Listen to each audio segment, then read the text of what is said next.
네, 오늘의 정치권 소식 국민의힘 조혜진 의원, 고영인 더불어민주당 의원 두 분과 짚어보겠습니다. 어서 오세요. 예, 반갑습니다. 네, 안녕하세요. 반갑습니다. 네. 자, 어제 윤 대통령이 수해 피해 현장을 이제 방문을 했었고 주민들에게 이제 위로의 뜻을 전한 데 이어서 오늘은 또 국무회의에서 수해 복구와 피해 보전에 대해서 얘기를 했습니다. 그러면서 이권 카르텔에 대한 보조금을 전부 폐지하겠다 이런 발언도 있었는데 어떻게 들으셨습니까? 이 일 아니더라도 그 전부터 이제 대통령께서 강조해 오셨던 일이긴 하고, 제가 이제 국회에서 예산을 다루면서 느낀 것하고도 비슷합니다. 우리나라 예산은 사실 뭐 그동안에 엄청 늘어났기 때문에 적은 돈이 아닌데 예산 심사를 하거나 이렇게 하다 보면은 정말 현장에서 큰 돈도 아니고 작은 돈이 애가 타고 목마른데 거기는 안 가고 엉뚱한 데서 그냥 수천억 수조 원이 그냥 새는 느낌을 받을 때마다 저는 진짜 막 속으로 화가 나더라고요. 국가 예산이 이렇게 배분이 돼도 되는가. 그런데 이제 그렇게 엉뚱한데 혈세가 새는 부분 중에 상당 부분이 이제 힘 있는 사람들, 힘 있는 개인이든 힘 있는 집단이든 힘 있는 세력이 이제 권력하고 이 결탁이 돼가지고 그걸 빼내가는 그 구조면은 그거는 더더욱더 있을 수가 없는 일이거든요. 그러니까 대통령께서도 아마 예천이나 이런 데 현장에 가보고 이런 산사태 같으면은 평소에 사방 사업만 조금만 됐으면은 막을 수 있지 않았을까. 또는 이제 하천 범람 같은 경우에는 이 하천 관리만 조금 더 됐으면은 막을 수 있지 않았을까. 사실 그게 뭐 그렇게 대규모로 그냥 이권 카르텔을 통해서 빠지는 그 돈에 비하면은 이렇게 많은 돈도 아니거든요. 그런 돈이 확보가 안 돼 가지고 이렇게 벌어지는 걸 보고 아마 그런 걸 느꼈을 수도 있다는 생각이 들고, 그래서 이번 기회에 예산 구조조정, 재정 구조조정을 하면서 그런 부분은 확실하게 국민 혈세를 세금 도둑이라고 할까요? 그런 식으로 빼먹는 구조는 확실하게 정리를 해야 된다는 그런 생각이신 것 같고 저는 그건 100% 공감합니다. 네. 그 문제의식은 일단 이번 비 피해의 어떤 그 근본 원인을 보면은 제대로 이제 기관 간의 이 유기적인 협조가 안 됐었던 그런 부분, 그리고 또 하나 지금 말씀하신 대로 어떤 관련 이 안전 시설이라든가 이런데 이제 예산이 제대로 적재적소에 투입되지 못했던 그런 부분들, 여기에 대해서 이제 이 언급을 한 것이다 이렇게 해석을 하셨는데 사실 이권 카르텔에 대한 보조금 얘기가 또 나와서요. 이 상관관계를 어떻게 해석해야 될까요? 어떻게 보셨습니까? 지금 국민의 한 50여 명의 사망자와 실종자를 낸 상황에서 지금 여야 할 것 없이 모두 힘을 모아가지고 피해 여러 가지 원상 복구, 그다음에 또 지원, 또 재발 방지책 이런 것들을 마련해야 되는 그런 상황 아닙니까? 그래서 진정성 있게 매진해야 되는 이런 상황인데, 이권 카르텔이라 이것은 얼마 전에 대통령께서 꺼내신 용어였고 굉장히 정치적 용어로 쓰였습니다. 그러니까 그거를 시민사회단체라든가 노조, 또 뭐 사교육, 또는 이제 민주당도 겨냥을 하고 심지어 공직자까지 얘기하면서 우리 사회의 어떤 이권 카르텔을 이렇게 제거해내야 된다. 이렇게 하면서 어떻게 보면 갈라치기, 이렇게 분열을 좀 조장하는 이런 발언이었는데, 지금 굉장히 힘을 합해도 모자라는 이런 진지한 상황에서 왜 이런 또 정치적 용어를 끄집어내 가지고 분열을 야기시키고, 그래서 마치 지금 여러 가지 이 문제의 원인이 거기에 있는 것 같은 이미지를 이렇게 만들어내는 이런 부분에 대해서 상당히 좀 안타까운 좀 생각이 듭니다. 그래서 지금은 재난을 대하는 우리의 태도가 좀 더 진정성이 있어야 되고, 어떻게든지 지금 힘을 모아야 될 때다라는 것에 우리가 전력 투구를 좀 해야 될 것 같습니다. 네. 어떻게 보면 이 예산의 문제는 크게 보면은 이제 국가 예산은 이제 국회 차원의 문제, 그리고 각 지방 자치단체 예산은 당연히 이제 도의회라든가 시의회, 군의회 차원에서 이게 어떻게 효율적으로 배분되고 쓰이고 있는가, 뭐 여러 가지 이제 좀 해부를 좀 해볼 필요는 있겠습니다만, 근데 이번 이제 이 비 피해 과정을 보면 특히 오송 지하차도 침수 피해는 그야말로 총체적 관리 부실이 아니었는가, 좀 변명의 여지가 없는 그런 사고 아니었는가 이런 생각도 들고요. 사실 그동안 대통령은 뭐 범정부적 총력 대응도 주문하고 한덕수 국무총리도 사실 얼마 전에 그런 얘기를 했었죠. 무리하다 싶을 정도로 사전 대피와 통제를 확실히 하라. 근데 공무원들은 움직이지 않거든요. 자, 이거는 어떤 근본적인 문제가 있지 않은가? 어떻게 대응해야 될 것 같습니까? 공무원 부분을 이제 말씀드리기 전에 이제 원인을 보면 이번에 사실은 그 이미 기상 관측적으로 이미 예고가 돼가지고 예고 방송도 많이 나갔긴 했습니다. 예.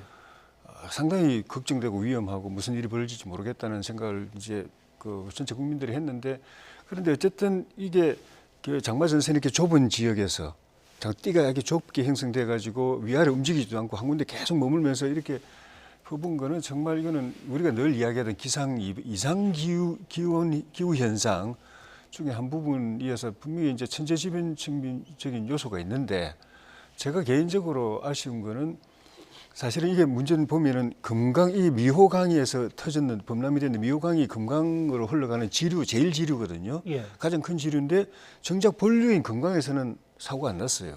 지류에서 터졌거든요. 예. MB 대통령 때 4대강 사업하면서 4대강 본류 정비하고 그 다음에 바로 사업을 예정해놨던 게 지류지천 정비였습니다.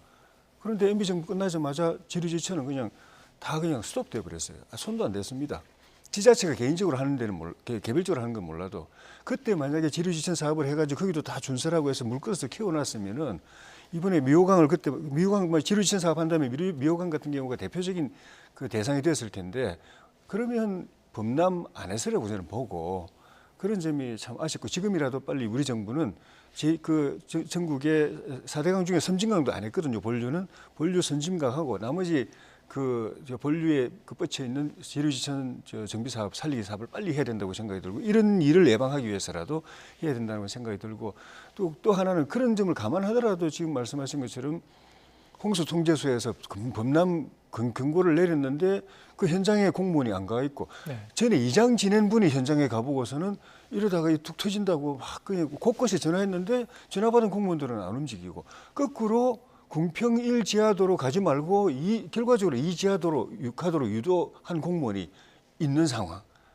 그리고 서로끼리도 또 이제 그런 정보 공유도 안 되는 상황. 이거는 정말 인재라고 할 만한 부분이 있다. 그 부분에 있어 가지고는 그런 측면이 이제 하나 생각이 들고, 마지막에 이제 그 앵커님께서 공무원들 안 움직인다고 말씀하신 부분과 관련해서 제가 생각이 드는 거는, 그분들도 이해할 수 있는 충분히 있어요. 요 근래에 어떤 현상이 벌어지는가, 새로운 현상이 뭔가, 무슨 사건만 터지면은 그냥 바로 그걸 범죄시 해가지고 수사로 바로 들어갑니다. 지금도 경찰 수사가 먼저 들어가거든요. 사실은 전문가들, 토목이나 치수 전문가들이 와가지고 과학적인 분석을 먼저 하고 나서 그 다음에 그 행정적으로 징계할 부분이 있거나 사업적으로 처벌할 부분이 있으면 그 다음 단계로 와야 되는데, 지금 바로 경찰 수사부터 들어가요. 그 대상은 공무원들입니다. 공무원들은 벌써부터 몸을 움츠립니다. 말 한마디 잘못했다가는 내가 또 감옥 갈 상황이 되니까. 근데 이게 뭐 최근에 계속 그런 현상이 나타나요. 사고만 터지면은 바로 이제 수사 들어오고 감옥 보내고 재판 회부하고. 그러면은 있는 그대로 이야기를 못 해요. 공무원들은 말 한마디 잘못하면 자기에게 바로 이제 사업적인 처벌이 오니까. 그러니까 진상 규명도 차질이 객관적으로 되기 어려운 거죠. 그래서 그리고 이제 무조건 사건만 벌어지면 인재다, 관제다, 막을 수 있는데 못 막았다, 이렇게 단정적으로 파고 들어가는 것도 저는 좀 이제 신중하게 해야 되는 것 아닌가. 그렇게 해야 공무원들도 자기 책임을 다하고 자기 재량을 가지고 역할을 하지. 지금처럼 이런 분위기고 일만 터지면은 막을 수 있는데 못 막았다, 인재다, 관제다, 조사 사법기관에 들어서 수사부터 하고, 그리고 이제 기소하고 재판 붙이고 감옥 보내고, 이러면 공무원들 안 움직입니다. 네. 이것도 좀 바꿔야 된다고 봅니다. 예, 공무원 담당자들의 애로사항도 분명히 있겠지만은 예. 관련 기관들이 서로 협조가 안 되고 정보 공유도 제대로 안 되고, 예. 서로 이제 내탁 공방하고, 그리고 이를테면은 홍수통제소에서 어떤 이 상황 통지를 하게 되면은 이 도로에 대한 어떤 교통 통제가 필요하다. 교통 통제를 했다고 해서 수사 대상이 되지는 않을 거란 말이죠. 예. 이런 좀 다른 차원의 문제거든요. 어떻게 보셨습니까? 네, 그렇습니다. 우선 그 얘기 앞서서 지금 이제 윤석열 정부도 1년 하고도 뭐 당선된 걸로부터 하면 4, 5개월이 지나고 있는데, 이제는 뭐 난처한 일만 있으면 그냥 문재인 정부, 전 정부에 뒤집어 씌워서 그 상황을 모면하려고 하는 것보다는 좀 더 책임감 있는 자세로 이러한 것에 임했으면 좋겠다, 이런 생각이 들고요. 이번 사건은 특히 지금 오성읍 그 지하도로 그 침수 상태와 사망자 수를 보면 이건 뭐 영락없는 인재입니다. 그러니까 첫 번째로 우리가 그동안 자 5월, 6월 달부터 7월에 홍수가 예견된다고 계속 기상청에서 얘기를 했어요. 그러면 그 홍수 재난에 대비하는 것의 가장 기본이 뭐냐? 그것은 제방이 범람하는 거 이거 따져봐야 되고 특히 지하 도로에 침수가 많았으니까 이 부분을 예의주시하면서 유사시에 빨리 그 도로를 통제해야 되는 거죠.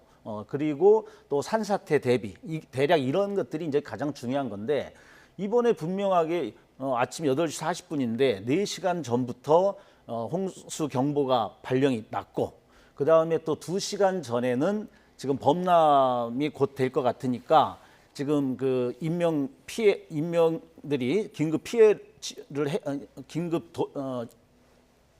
긴급 대피를 해야 되고 또 거기에 따라서 그 도로를 통제해야 된다라고 분명히 알려줬습니다. 근데 그것이 제대로 작동이 되지 않았다는 거. 그리고 그 감리단장이 112를 통해서 2번이나 또 그 통보를 합니다. 근데 그것도 작동이 되질 않았어요. 그리고 경찰에게 이제 전달이 하나가 됐는데 또 이 경찰은 지하 도로에서 침수가 됐다. 그러면 궁평리 1지하, 2지하를 당연히 다 가봐야 되는 건데 자기들이 그 1지하 도로만 갔습니다. 실제는 2지하 도로에서 침수가 났는데 이제 이런 전반적인 것들을 보면 이 시스템이 지금 작동이 안 되고 있다는 거죠. 그냥 매뉴얼도 제대로 안 돼 있고 그 매뉴얼이 되어 있다 하더라도 그거에 따라서 움직이지 못한다는 건데 그럼 이런 전반적인 문제의 가장 근본적인 원인은 어디에서 올 거냐? 결국은 컨트롤 타워 문제라고 봅니다. 그러니까 컨트롤 타워는 올라가면 뭐 행안부 장관 더 올라가면 이제 대통령인데 컨트롤 타워를 우리가 자꾸 강조하는 이유는 결국은 이 지휘 체계의 통일성 때문입니다. 서로 그 공무원들이 자기 영역과 역할 분담을 이렇게 스스로 나눠져 있는 부분에서 절대 다른 일을 하려고 하지 않는 이런 부분의 문제. 그래서 책임을 회피하는 문제라든지 또 이러한 것들이 신속성에 있어서도 어떤 사안이 떨어지면 이걸 누구한테 보고해서 허락을 맡아야 되는가. 그러니까 자기 책임성에 대해서 자신을 못하는 거죠. 그러니까 신속성의 문제에 있어서도 떨어지고 또 현장의 요구를 다시 수렴해가지고 그걸 위로 올려야 되는데 그 올려는 어떤 체계에 있어서 부족합니다. 그래서 이런 컨트롤 타워의 문제가 항상 우리가 강조가 되는데 이번에 그 대통령께서 원래 예정되어 있던 것을 우크라이나로 돌리면서 단지 거기에 대해서 상황이 그렇게 되면 이러이러한 부분들 때문에 어려운 상황이 됐다라고 진정하게 양해를 구하고 설득하고 사과할 부분이 있으면 사과를 해야 되는데 그 밑에서 우리에게 전달되는 내용들을 보면 아니 지금 대통령이 한국에 돌아간다고 상황이 뭐가 달라지느냐. 이거는 작년부터도 있었어요. 작년에 그 강승규 시민사회 수석도 아니 뭐 대통령이 뭐 비 온다고 해서 퇴근 안 하란 법이 있냐. 대통령이 있는 곳이 집무실이다. 이런 식의 굉장히 안이한 태도들을 가지고 있었거든요. 그래서 우크라이나에 있어도 대통령으로서의 컨트롤 타워 역할을 하는 거에 아무 지장이 없다는 듯이 그런 말을 했는데 이번에 어떻게 했습니까? 대통령이 현장에 가지고 피해 할머니에게 아니 그런 커다란 바위가 떨어질 수 있었다는 건 상상을 못했다. 산에서 흙이나 좀 떨어질 거라고 생각했다.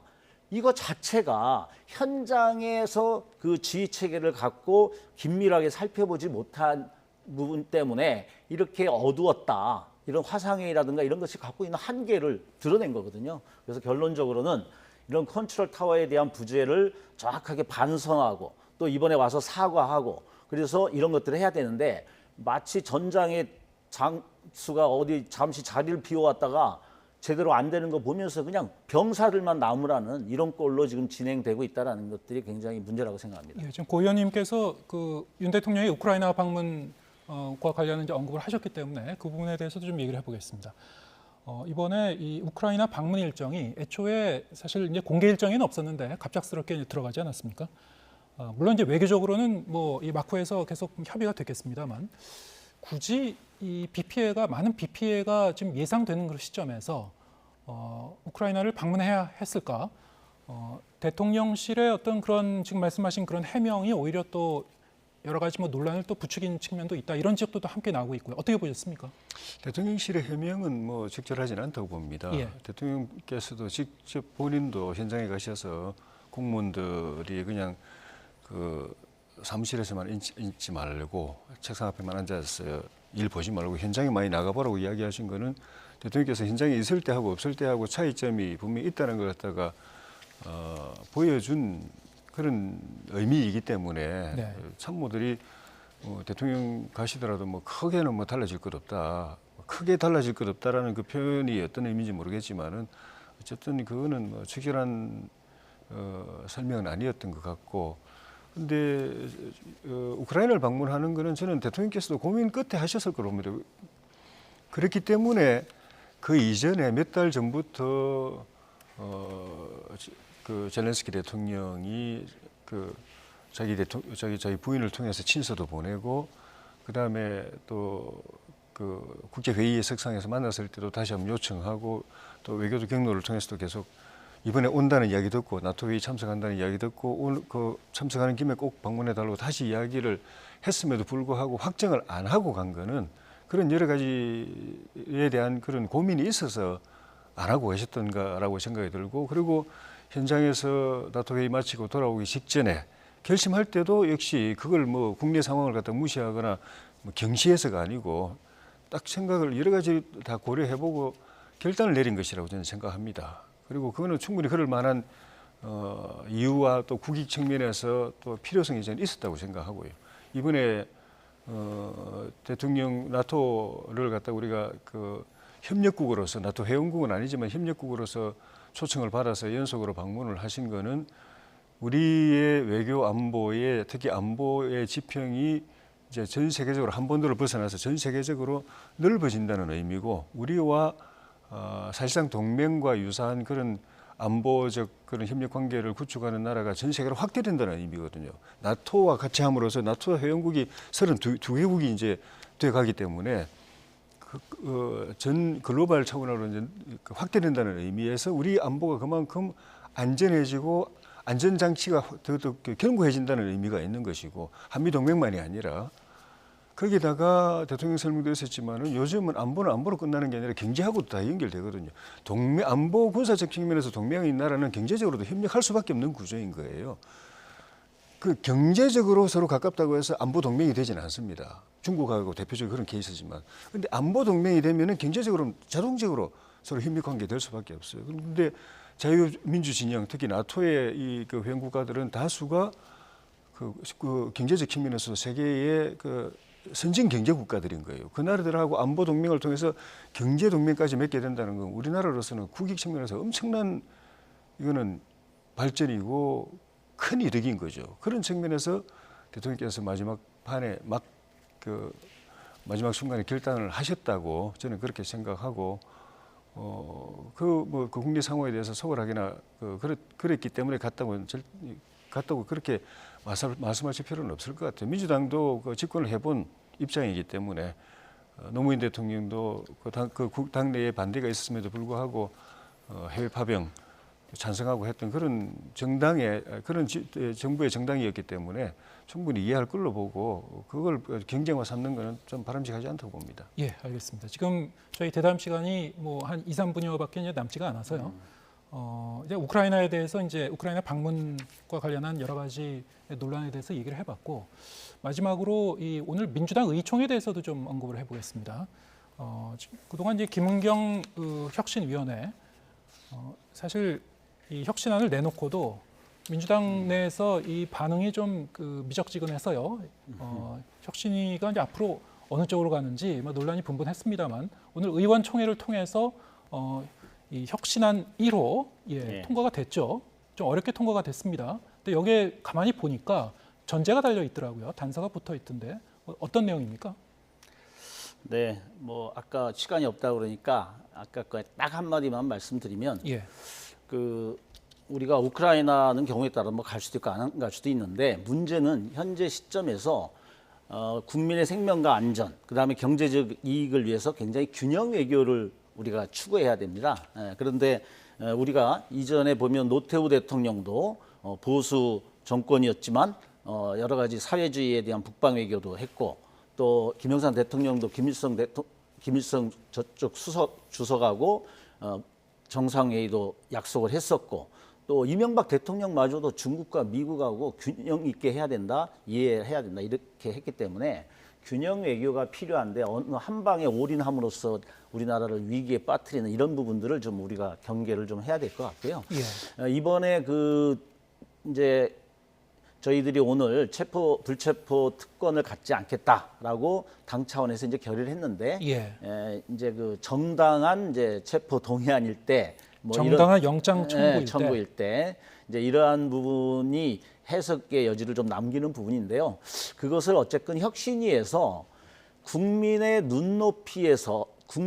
눈높이에 벗어나는 것이 아닌 한 이 당 차원에서 불체포 특권을 이제는 포기하겠다라는 그런 의지로 받아들인다 이렇게 일단 해석을 했어요. 예. 그래서 저희들도 지금 상식적으로 보면 그동안에 우리가 돈봉투 사건이라든지 또는 여러 가지 코인 사태라든지 국민들이 보실 때 야 이거는 좀 윤리정당으로서 누구보다도 도덕적인 걸 앞세우는 민주당으로서 이거는 있을 수 없다라고 판단하는 이런 것에 모든 걸 맞추겠다는 거고 저희들이 주관적으로 모든 게 검찰의 탄압이다 이런 식으로 해석해가지고 앞으로 했다가는 저희들의 존립이 어렵다 이런 자각을 하고 있는 거거든요. 그래서 저희들은 그런 기준에 맞춰서 혁신위도 그런 내용으로 받아들였기 때문에 우리도 이 부분에 대해서는 주관적 해석은 하지 않겠다. 국민들의 보기에 조금이라도 의구심이 나는 상태에서 영장 청구가 되면 우리는 그것을 받아들이겠다라는 의지의 표명입니다. 결국은